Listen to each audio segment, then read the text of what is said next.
Assalamualaikum warahmatullahi wabarakatuh. Selamat sejahtera. So, untuk hari ini kita akan sambung masih lagi dalam topik 7 pelan didengangkan, tetapi hari ini kita akan bergerak kepada topik 7.2 iaitu pelan dan dengarkan. Okey. So, apa yang dimaksudkan dengan pelan dan dengarkan? Okey, pelan dan dengarkan adalah lukisan bagi sesuatu objek tiga dimensi. Okey, daripada pelbagai pandangan sisi. So, apa yang dimaksudkan dengan pelan? Okey, pelan ialah unjuran ortogon pada satah mengufuk yang dilihat daripada pandangan atas. Maksudnya, bila objek tu, contohnya objek dekat A ni, kita pandang daripada bahagian atas, ini yang kita kenali sebagai pelan. Okey, macam pelan rumah tu kita pandang daripada atas kan? Okey. So, itu untuk pelan. Kalau untuk dongangkan pula adalah unjuran pada satah mencancang yang dilihat dari pandangan sisi atau pandangan depan. Sisi atau depan. Sisi atau depan, maksudnya daripada sisi ataupun daripada depan. Okay, ini dua ini kita kenali sebagai dongangkan. Okay, jelas? Alright. So, macam mana kita nak melukis? So, untuk subtopik ni kita akan fokus macam mana kita nak melukis tiga benda ni, iaitu pelan, dongangkan sisi dan juga dongangkan hadapan. Alright. So, sekarang kita pergi dahulu kepada macam mana kita nak melukis dongangkan pelan. Okay. So, tengok contoh A. So, contoh A dia kata soalan A, lukis dengan skala penuh pelan bagi setiap pekerja berikut. Skala penuh ni maksudnya ikutlah skala dia. Kalau 4cm, 4cm, 2cm, 4cm, ikut dia punya ukuran yang sebenar. Alright. So, pelan. Kalau pelan untuk soalan A ni, okay, kita akan pandang dia daripada atas. Dia bagi kita satu prisma. Okay, kita pandang daripada atas. So, kita sebenarnya akan nampak bentuk yang di bawah ni. Okay, kita ambil bentuk bawah ni. Kita guna konsep bayang. Pandang dari atas, kita ambil konsep bayang bawah dia. Alright, so 4cm. So, kita sebenarnya akan dapat satu segitiga sama sisi.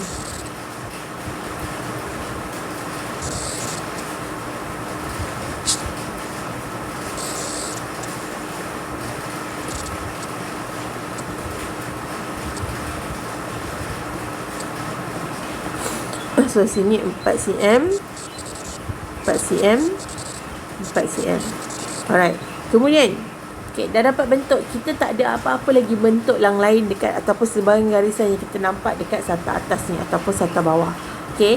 So, sekarang ni dah tak ada apa-apa. So, kita terus labelkan dia. Okay. Cara untuk labelkan. Okay. Bila kita pandang daripada atas, kita akan nampak bucu ini dahulu, iaitu D, E, F. Tapi kita tahu setiap bucu ini bawah dia ada bucu yang selari. Contohnya E selari dengan A, F selari dengan B, D juga selari dengan C.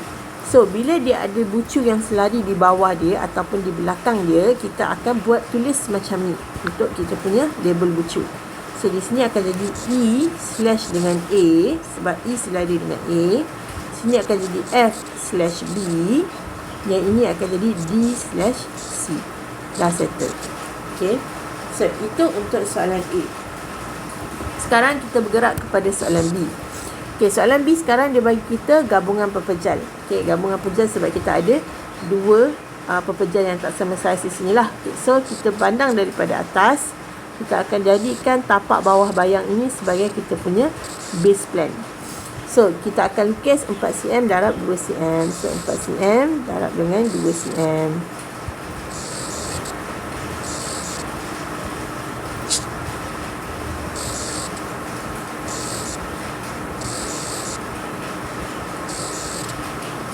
So, 4cm darab 2cm. Okey.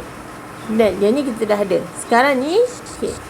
Kita tahu juga dekat atas ni kita nampak ada dua satah, iaitu satah A, B, C, D dan juga satah H, E, F, G yang berlainan ketinggian. So, macam ni kita nak buat, kita sebenarnya kita nampak garisan ini, iaitu CD. So, kita kena lukislah garisan CD ni. Okey, macam mana nak lukis? Okey, kita kira daripada sebelah sini 2 cm. So, kiralah 2 cm. So, 4 bagi 2, sebenarnya kita akan bagikan lukisan kita kepada dua bahagian tepat macam ni. So, sini akan dapat 2 cm.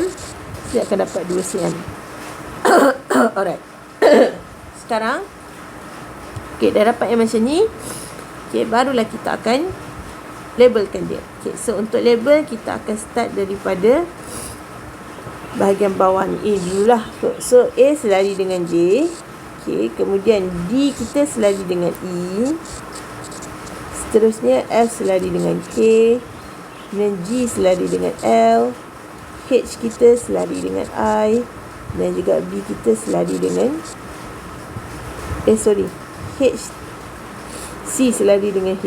Kita balik. C selari dengan H. B kita selari dengan I. Alright. So dah settle. Okay. So tips dia kat sini, sila gunakan pembaris. Kalau kamu tak guna pembaris macam saya, kamu akan dapat macam ni lah. Sepatutnya dia akan dapat 2 segi 4 sama lah. Jadi tak sama ni. 2 segi 4 sama. Alright. So itu untuk B. Sekarang kita pergi untuk C pula. Okay, untuk C sekarang, macam mana kalau dia ada permukaan melengkung. Okay, saya sekarang ni kamu ada satu kuboid yang dicampurkan dengan satu semi silinder. Alright. So sekarang ni bila pandang daripada atas, kamu akan nampak bahagian bawah ni. Iaitu kita lukislah tapak 2 cm darab 5 cm. So 2 darab dengan 5.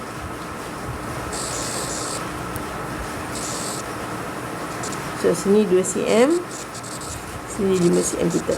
Alright, so sekarang ni kalau pemandangan daripada mana-mana arah pun untuk permukaan melengkung dengan permukaan condong, kita akan nampak dia sebagai satah rata juga. Cuma apa yang membezakan, kalau bentuk 3 dimensi, permukaan melengkung ini panjangnya adalah panjang ukuran lilitan dekat sini. Tapi bila kita pandang dia daripada segi pelan, ukuran lilitan ini akan mengikut ukuran diameter yang dekat bawah ini. So dekat sini kita boleh anggap diameternya adalah 2 cm. So inilah diameter dia. Alright. So kita tak nampak pun sebenarnya permukaan melengkung tu, kita tak nampak pun dia melengkung. Kita nampak dia rata je. Apa yang kita nampak rata sebenarnya adalah diameter dia. Alright. So dekat sini dah dapat yang ni, kita terus labelkan. Sebab dekat atas ni tak ada benda pun, permukaan melengkung kita tak boleh lukis. So kita boleh terus labelkan saja. So cara macam mana, salah satu cara kenapa kita kena label, salah satu sebab kenapa kita kena label adalah sebab dengan cara melabel lukisan, orang akan tahu bahawa lukisan kita tu macam sekarang ni, orang akan ingat ni segi 4 ke. Kalau kita label, orang akan tahu rupanya atas dia ada lagi pepejal, ataupun di bawah dia ada lagi pepejal berbentuk lain. So sekarang ni kita akan labelkan dia. So di sini akan dapat W/P. Sini akan dapat T/S. Sini akan dapat U/R. Dan sini akan dapat V/dengan Q. Settle. Itu saja untuk permukaan melengkung. Alright. So sekarang ni kita pergi pula untuk D. D sekarang ini melibatkan permukaan ada permukaan condong. So sekarang ni bila kita pandang daripada atas, kita akan ambil tapak dia ABCD ni. So 3 cm darab dengan 1 cm. So 3 cm 1 cm. So sini 3 cm, sini 1 cm. Alright, so sekarang ni kita tahu dekat atas ni ada satah condong satu, satah tegak ni satu, satah mencancang ni satu. So satah condong kita tak boleh nak ukur. Kita tak payah susah-susah nak ukur panjang dia berapa, tak perlu. Ni tak perlu. Kita terus ambil saja sisi untuk satah yang rata ni. Macam ni 1 cm kan. So daripada sini kita ukurlah 1 cm. So sini 1 cm kita. So bila kita dah label kat 1 cm, dekat bawah ni pun kita tukarkan kepada sini 2 cm. Macam tu konsepnya. Alright. So dah dapat 1 cm. So maksudnya 2 cm ini adalah mewakili kepada ni. Panjang ini, iaitu panjang ini. Ini adalah 2 cm. Kita tak ambil panjang ini, kita ambil panjang tapak bawah dia. Sebab untuk permukaan melengkung dan permukaan condong, kita tak nampak dia sebagai condong atau melengkung daripada mana-mana pandangan sisi. Alright. Kita nampak dia semua sebagai rata sahaja.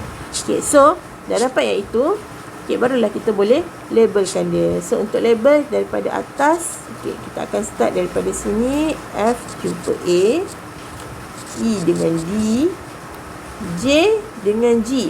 J dengan G tak ada apa bucu yang selari dengan dia. So kita biarkan dia secara berseorangan. J, G.